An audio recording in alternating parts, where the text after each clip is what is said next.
lads, Niamh, Cashman. We're here with the beautiful backdrop of the sunshine to talk about the Irish Grand National and Rathbarry's relationship with Fairyhouse Racecourse.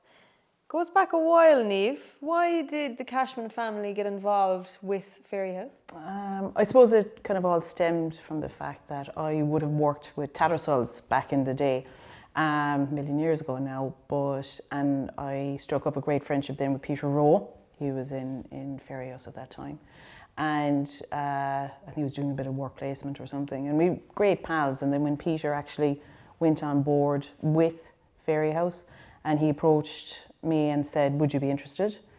And considering Franny is from County Meath, you know, the in-laws were up there and everything, we said, sure, you know, it was a no-brainer really. And we've got a large, you know, there's a large section of our clientele up there as well that would have been supporting the Stallions. So we said, yeah, you know, it made sense. So we've been at it now for quite a number of years. The relationship has flourished. Franny, the in-laws were a few miles away. That was convenient. Yeah, like we're all from around that area. There's a lot of us, and a lot of us lucky enough to have, you know, won a national there, my dad and me.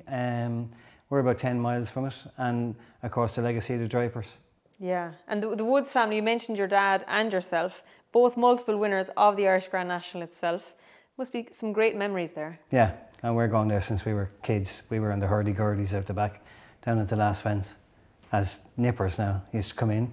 I remember seeing some really good horses winning there down the years from the last fence, and then to get a chance to get something good enough to ride in it, and then something to go and win it twice was special, you know. So you Franny, would always be remarked as the rider of Clarence Davis, but two Irish national winners. Tell us about each in the 90s. That must have been local to home. That was special.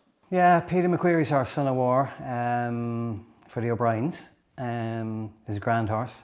The horse was never on the bridle, and I suppose we got a little bit lucky on the day that it was soft ground in a snowstorm with sleet. The horse was in great order on the day. He had a lovely weight, and Niamh and Sean O'Donovan went off and went a nice gallop, which set it up for me the whole way, because I was always scrubbing, and there was nothing ever going to come from behind. And my horse had a lot of class now, and he kicked the third last out of the ground and still was able to pick up after it and outstay Niamh then down over the last, and sure, it was great. You were fit then, you were pushing all the way. I was fitter then than I am now anyway. Fast forward then to your patron Arthur Moore. He gave you the next big one. Yeah, Feathered Gale, different horse altogether. Good ground, dropped him in, jumped like a buck, travelled great and just crept into it. And Jodami kept the weights down for everything. And we had a lovely racing weight. And then of course it was just us and him down over the last. And it was a great race, and it was great to win it for Arthur and Mary. Yeah, and those were the two ones that went right. Was there any of them went wrong? There was the following year. Oh. Probably raised eyebrows in the Mangan household, I'd say. When your mum and dad bred a horse called Amble Speedy. I actually thought we'd won. Jason Titley and Jenny Pittman, and with a horse called Muda Him. And we battled neck and neck the whole way to the line. And even on the line, I thought I'd won. I was convinced I'd won. But 100 yards before the line, a loose horse came galloping up along the steel railing in Fairyhouse. And Milo just jinked. He just stopped with the fright. It was kind of just all of a sudden. And I'd say that cost us the race. But those things happen. I've forgiven Jenny Pittman, but not Titley. And we move on, Niamh. Look, the Cashmans are synonymous now as patrons of the racetrack. Some great sponsorships. But I suppose it's almost your relationship with those races through the Stallions that your mum and dad and now yourselves has stood that will forever cement your association with the legacy of the track. Well, I suppose originally Strong Ale, as Franny said, Feathered Gale. In more recent times, with the likes of presenting, he's sire 3 winners of it, which was amazing. To sire 1 is incredible, to sire 3 has been just fantastic. And for a lot of the breeders, to them it's synonymous with, say, Fairyhouse, with good breeding, strong, tough stock.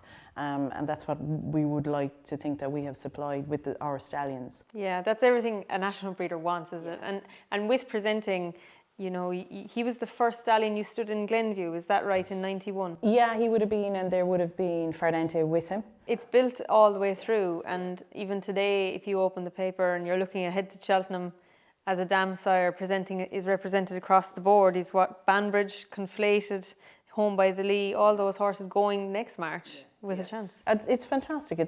He's been a fantastic, say, servant on both codes, which is wonderful to think. So if you know how sometimes breeders like say, "Oh, I had a filly," but that day has kind of changed now because the fillies have proven at least they have residual value afterwards, and that's really what it's all about now. If you're going to breed something, you need to have obviously a good sire, but a good dam sire as well. Yeah, and now we have a grade 1 for mares, novice at Fairyhouse, of course. So it's all coming full circle.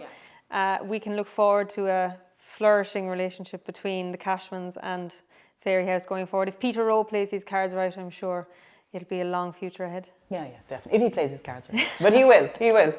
I love to hear it. Look, the National has a special fabric, but so does Rathbarry and Glenview. It's one of those key relationships that we're very lucky to have. Yeah, cheers, Jane. Thank you.